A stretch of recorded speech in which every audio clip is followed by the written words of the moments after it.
Hi, everyone. I'm Justin Chesbro, the director of Beyond Textbooks, and I'm joined by Hollis Merrell. He's the superintendent of the Snowflake School District up in Northern Arizona. Hollis, it's good to see you. I appreciate you taking some time out to talk with me today.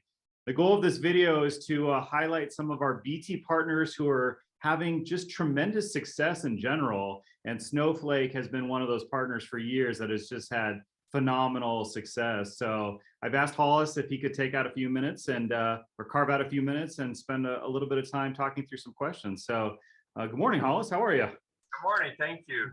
I'm well. Thank you. Glad to be here today. It's good to have you here. I appreciate it.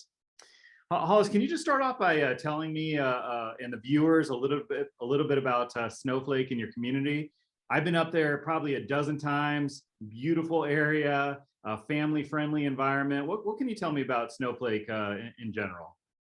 Well, Snowflake's the name of our district is the Snowflake Unified School District, but we serve two communities, Taylor and Snowflake, and both communities enjoy having their own elementary schools, and so our district has 6 schools, but each community has a K-3 school and a 4-6 school, and then we combine for junior high and high school. That's a basic summary of our district. We are a growing area. We're exploding this year, especially since the pandemic started. A lot of people are trying to get out of the city, and this is an area with private land and opportunities for growth. We have about 2,800 students in our district at the current time. That's just a basic summary of our schools here in Northeastern Arizona. Thanks, Hollis. I appreciate that. Your district has been a Beyond Textbooks partner for a number of years, and we're honored to be partnering with you. What would you say implementation of Beyond Textbooks looks like in your classrooms across the district?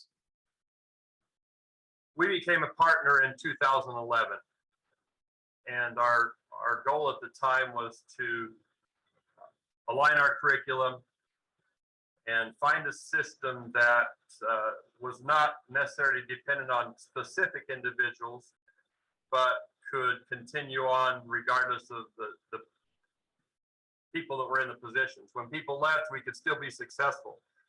And when we found out about BT, we were immediately interested. We wanted to make sure that we had a system in place where we could work better together as teachers. At the time of implementation, we had same grade level teachers teaching next door to each other, and they were completely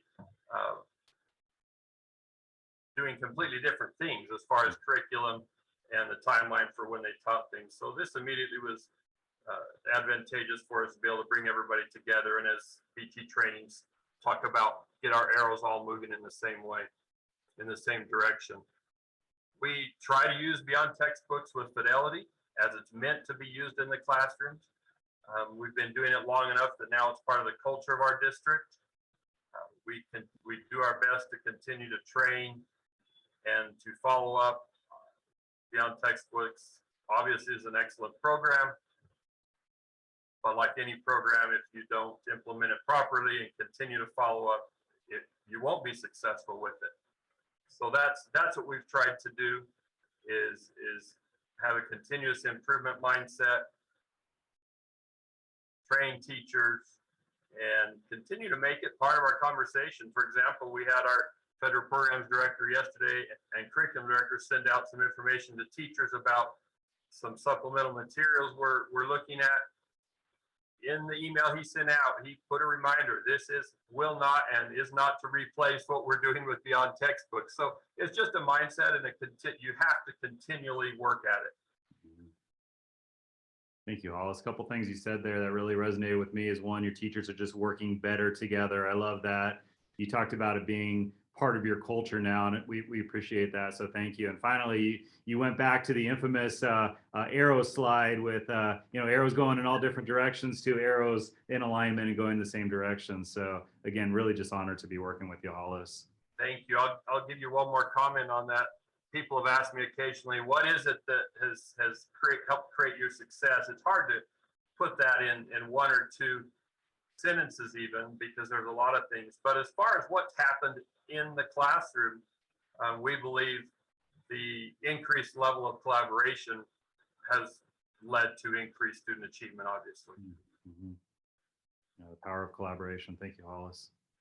Well, my third question for you, Hollis, is Snowflake has always been a high achieving, just doing very well across the state in terms of student achievement. We, as a BT team, we're always looking at data, and Snowflake is always at the top. You, as far as I know, you've maintained that A rating across the state. You know, what would you attribute to your success? Again, as I just mentioned on the previous question, there's a lot of things, but really it's a matter of keeping student achievement as the most important thing that we do, regardless of what's happening around us, whether that's a pandemic or a recession, and having that continuous improvement mindset. We hope that we never settle. We talk about the fact that there's always another student we can help a little more or be a little better for, or find a way to reach them. And so I think that's a key. I know that we're a very unique district. We are very low funded. If you look at our per pupil expenditures compared to state levels and compared to schools even in our area, we're very low compared to them. We don't talk about that much. I just spoke it, but that's not something that we bring up and we share and talk about in our district. In other words, we don't bemoan what we don't have, and we do our best to provide the best opportunities we can for our students with what we do have. And it's a matter of just establishing a culture of academic excellence. One of the things that I thought about recently, and we've discussed a little bit, we've been recognized on a state level for our athletic achievements. And, you know, for example, last year, Max Preps named us the #2 school in Arizona for overall athletic success in the state of Arizona, all classes. A private school was the top school. Wow. I'm very excited that we were recognized first for academic success before the athletic success, but I think it's all related. For example, at our high school, we have high expectations for our student athletes. We don't have a no pass, no play policy. Our athletes have to have a C or better, and we do grade checks every week. And some people might think that would eliminate opportunities for students to participate, but it's done just the opposite. And they raise their performance to that level. We have our numbers of students that have been ineligible for academic reasons has at the varsity level has shrunk to almost nothing. And our participation numbers have shot up in sports. So that's kind of interesting that we had the academic success first, and then we've had other success that has followed it. But again, it's just a matter of what you focus on and where your priorities are. Our business manager a year or two ago came to me, and this is not something that I had really considered, but he said, I want you to know that as I've been looking at our budget, our focus shift, we can see what we were spending our money on, and when our focus shifted more to student achievement, our budget reflects that, and our purchases are reflecting what the focus of the district is. So I thought that was an interesting observation by him as well. Very much, yeah. Thank you for that, Hollis. I appreciate it. Let me go into question 4. I have a feeling that viewers who are watching this are longtime veteran BT users like Snowflake, and we might have some folks who are in year 1 or year 2 of implementation. Well, what advice would you give to any and all who are watching this today in terms of BT in general? What advice would you offer?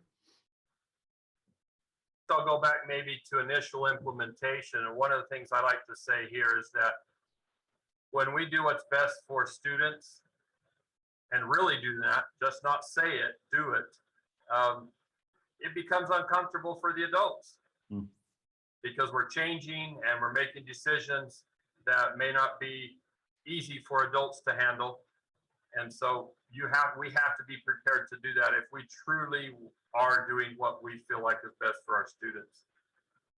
And I would say you've got to stick with it. And when that initial implementation happens, obviously there'll be some pushback, and you have to continue to fight through that. I know here we gave a little bit of a grace period for schools to implement, and then there came a time when we said, okay, everybody's on board, or move on, and we had some employees that did choose to do that. I mentioned it before, Beyond Textbooks is an excellent program, but you really have to focus on it. You can't just roll it out and say, we're doing BT, and then no principal ever talks about it again. You have no trainings about, and that happens. And so I would highly recommend you take advantage of all the trainings that Vail and BT has to offer, that you train your new teachers. That's something we do every year, is we bring our new teachers in and train them. We provide them mentors. It's a whole program. It's not just roll out BT and you're finished with it. It's a continuous improvement model, knowing that no matter where you are as a school or as a district, there's room to improve. But I think the implementation and just the focus and the culture of that being what you do in your district needs to be established. Hollis, I think I heard you say the word implementation 3 or 4 times there, so we can't stress that enough. I appreciate it. Well, Hollis, I could talk to you all day, but unfortunately I only have one more final question with you. We often attribute four things that separate the great schools from the maybe not so great schools. And again, the 4 things include leadership, quality teachers, a culture of belief that all kids can learn, and then a systematic framework for teaching and learning, which essentially is Beyond Textbooks. What thoughts or advice or comments would you have related to those 4 areas? Leadership, quality teachers, a culture of belief, and a systematic framework for teaching and learning. What thoughts do you have with those 4 items? Well, I think I probably addressed the 4th item fairly well up to this point. And obviously that was why we implemented Beyond Textbooks. We needed some consistency and a framework in what we were doing. And so starting back the other end on the first area, leadership and teachers, we are an example of a district that has great consistency in personnel, and that begins with our board members. We have a board member that'll be going on his 20th year as a board member when his term expires. So we've had consistency on our board, and if the board and the superintendent don't have a great relationship, and that's obvious to everybody in the district, that's a challenge. That's going to be a challenge. And so that's been a key factor in our success, has been great school board members. We have a very experienced leadership team at the district level, and our 6 school principals. If they had an administrator experience index at the state level for funding, we would do very well with that right now. We will have a lot of those retiring in the next 1 to 3 years, and that'll be a big challenge for our district. But consistency in leadership has really played a big factor in our success. And I can't say enough about how our teachers have responded to not just during the pandemic, but all the time. We have very committed teachers that really have put their students first. And the pandemic has obviously challenged that notion of do we put students first and make decisions in their best interest. And so we absolutely owe a lot to our teachers. But you're not going to have consistency in teaching if you don't have that framework, if you're not training, if you're not providing mentoring and support. One of the things that's interesting to me is our teachers that come from other districts talk a lot about the support and the training that they receive here, and are very grateful for it. Not that those that haven't worked at other places aren't grateful for it, they just haven't seen the comparison maybe. Right. So yes, those things are very, very important for the success of our district. So we work really hard on our culture. I haven't talked a lot about that. We want to work really hard, but we also want to have a place where people enjoy coming to work. and it's a pleasant experience as well. So that's something that we work really hard on. Well, Hollis, it has been really, really good talking with you today. And again, I congratulate you on all your success in Snowflake. And we're just honored to be working with you as a BT partner. So thank you for that partnership. And again, thanks for carving out some time today. Really good to see you, and hope you have a great rest of your day. Thank you, and thank you for all your help and support as well. Thank you.